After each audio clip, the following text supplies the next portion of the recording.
ये बात तो हम सब जानते हैं कि एल्बर्ट आइंस्टाइन हिस्ट्री का सबसे बड़ा जीनियस था। इतना जीनियस कि वो हजारों साइंटिस्ट से दिमाग लड़ा सकता था। वो चीज जो हम इंसान समझना तो दूर की बात, सोच भी नहीं सके, वो आइंस्टाइन ने सोची भी, समझी भी और पूरी दुनिया के लिए आसान भी बना दिया। एल्बर्ट आइंस्टाइन एक फिजिसिस्ट थे जिन्होंने थ्योरी ऑफ रिलेटिविटी E=mc² और फोटो इलेक्ट्रिक इफेक्ट की लॉज बनाकर पूरी दुनिया को हैरान और परेशान करके छोड़ दिया था। और इसके वजह से ही इनको नोबेल प्राइज से भी नवाजा गया। इनके एक्स्ट्रा ऑर्डिनरी सोचने और समझने की सलाहियत देखकर लोग समझते थे आइंस्टाइन के पास एक स्पेशल दिमाग है जो हम आम इंसानों से काफी ज्यादा मुख्तलिफ है। इस बात का तो खुद आइंस्टाइन को भी अंदाजा था। इसकी वजह से वो खुद हैरान थे कि मरने के बाद उसकी किसी भी बॉडी पर रिसर्च किया जाए, बल्कि उन्होंने तो ये अट्रैक्शन दे रखी थी कि मरने के बाद इनका बॉडी को जलाकर राख कर दिया जाए। लेकिन फिर वही हुआ जिनका आइंस्टाइन को डर था। 18 अप्रैल 1955 को प्रिंसटन हॉस्पिटल में जब आइंस्टाइन का इंतकाल हुआ तो ऑटोप्सी के लिए यानी कि मौत की वजह जानने के लिए जो डॉक्टर आया वो चुपके से आइंस्टाइन का ब्रेन निकाल लिया, क्योंकि उनको ये जानने की क्यूरियोसिटी थी कि दुनिया के सबसे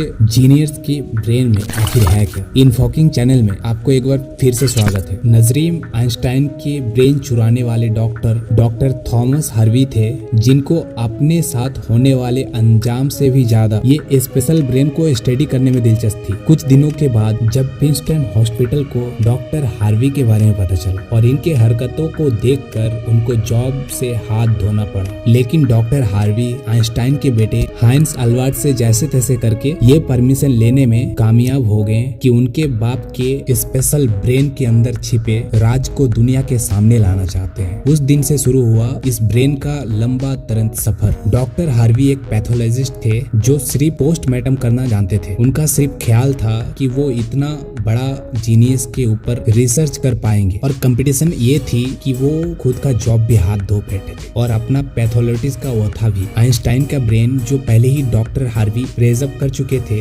वो इसको लेकर पेंसिल्वेनिया के शहर फिलाडेल्फिया ले गए, जहां उन्होंने ब्रेन की कई फोटोज ली और ब्रेन की 240 छोटे छोटे पीसेस में काट कर हर पीस को अलग अलग जार में प्रेजअप कर अपने बेसमेंट में छुपा दिया। इसी मसले को लेकर डॉक्टर हार्वी का अपने बीवी के साथ कई बार झगड़ा होते रहता था कि उनकी बीवी अक्सर ये धमकी देती थी कि वो इस ब्रेन को उठाकर कहीं फेंक देंगी। एक दिन इतना झगड़ा बढ़ गया कि मियां बीवी को डिवोर्स लेना पड़ा और डॉक्टर हार्वी ब्रेन को लेकर कैंचेस के शहर विजिटा चले गए, जहां वो बायोलॉजिकल लैब में सुपरवाइजर का नौकरी करने लगे। हाँ, वो हर एक टाइम में आइंस्टाइन का ब्रेन को लेकर स्टडी करते थे। वो कई बार अलग अलग शहरों में इस ब्रेन को लेकर घूमते फिरे। कई साल गुजर चुके थे, लेकिन डॉक्टर हार्वी इस ब्रेन को लेकर कुछ खास रिसर्च नहीं कर सके। उल्टा उनका मेडिकल लाइसेंस ही कैंसिल कर दिया गया। नौबत ऐसी आ गई कि उनको एक प्लास्टिक फैक्ट्री में जॉब करना पड़ गया। उन्होंने पहली बार एक अच्छा फैसला किया कि ये ब्रेन का अलग अलग हिस्सों को अलग अलग कंट्री में अलग अलग ब्रेन पैथोलॉजिस्ट के पास रिसर्च के लिए भेजेंगे। लिहाजा उन्होंने ऐसा ही किया। 1955 में ब्रेन चोरी होने के बाद 30 साल बाद 1985 में पहली बार एक स्टडी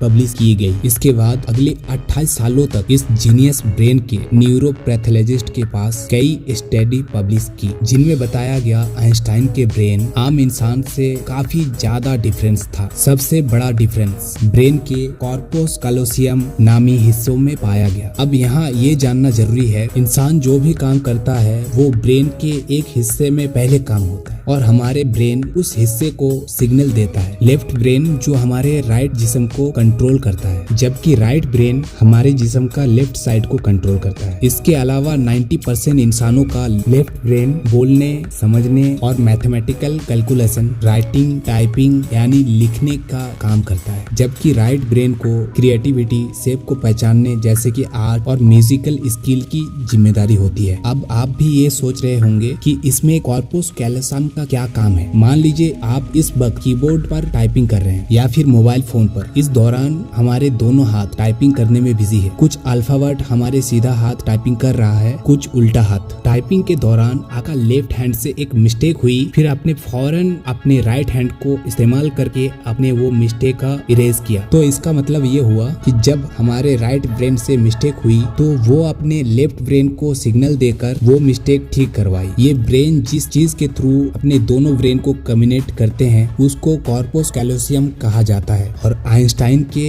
आम इंसानों से ज्यादा कॉर्पस कैलोसियम के मात्रा ज्यादा था, यानी कि उनका लेफ्ट ब्रेन और राइट ब्रेन का आपस में बहुत ही स्ट्रॉन्ग कनेक्शन था, जिसके वजह से आइंस्टाइन एक ही वक्त में काफी कॉम्प्लेक्स प्रॉब्लम और सिचुएशन को सॉल्यूशन कर सकते थे। कॉर्पस कैलोसियम का बड़े होने के अलावा उनका ब्रेन का पैटर्न भी आम इंसानों से काफी मुख्तलिफ था और रिसर्च करने वालों की मानना है इसका वजह से ब्रेन में न्यूरॉन्स का फ्लो काफी बेहतर था। न्यूरॉन्स के अच्छे फ्लो होने का मतलब है कि इनकी मैथमेटिक्स के कैलकुलेशन के पावर काफी ज्यादा स्ट्रॉन्ग थी। Albert Einstein complex mathematical problems को बगैर पेन और कॉपी के बगैर अपने दिमाग में सॉल्व कर लिया करते थे। न्यूरॉन्स ज्यादा होने के कुछ और वजह रिसर्च ने बताई गई। जब आइंस्टाइन के ब्रेन वजन किया गया तो उसका वजन 1230 ग्राम था, जबकि आम इंसानों का 1400 ग्राम होता है। रिसर्चर्स के मानना है कि इनकी ब्रेन की लाइनिंग काफी पतली थी, जिनकी वजह से इनकी ब्रेन में ज्यादा न्यूरॉन्स पाए जाते थे। लेकिन सबसे बड़ा सवाल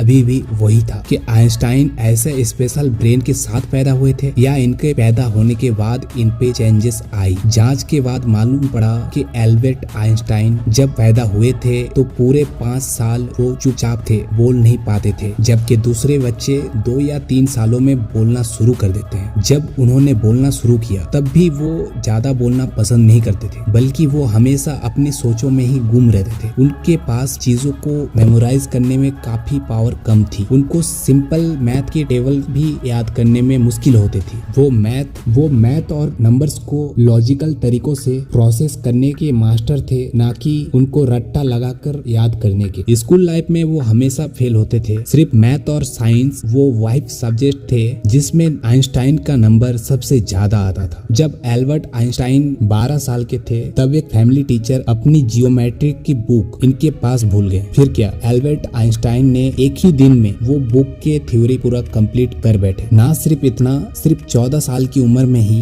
इंटीग्रल और डिफरेंशियल कैलकुलेशन के मास्टर बन चुके थे। मैथमेटिक्स और साइंस में इनकी डिग्री इतनी स्ट्रॉन्ग ग्रिप थी, जब ये क्लासरूम में कोई सवाल पूछने के बाद हाथ खड़ा करते थे तो प्रोफेसर घबराने लगते थे, क्योंकि अक्सर सवाल टीचर्स के माथे के ऊपर गुजर जाते थे। छोटी सी उम्र में ही वो एक यूनिवर्स के लॉज को एक छोटी सी इक्वेशन में वो बंद करना चाहते थे और यही उन्होंने अपनी जिंदगी का मकसद बना लिया था। 26 साल की उम्र में आइंस्टाइन ने 4 रिसर्च पेपर को पब्लिक करके पूरी दुनिया को हैरान कर दिया था और इसी वजह से उनको पीएचडी की डिग्री और ह्यूमैनिटी के लिए आला किरदार अदा करने की सूरत में नोबेल प्राइज से भी नवाजा गया। इसका अंदाजा सिर्फ आप ये बात से लगा ले, आज भी आइंस्टाइन के वो थिंकिंग से बिना आज साइंस बिल्कुल अधूरी है। कई डॉक्टर और साइंटिस्ट ने ये नतीजा निकाला कि आइंस्टाइन के ब्रेन उनके पैदा होने के बाद स्पेशल बना था। जो उनकी सबसे बड़ी वजह ये थी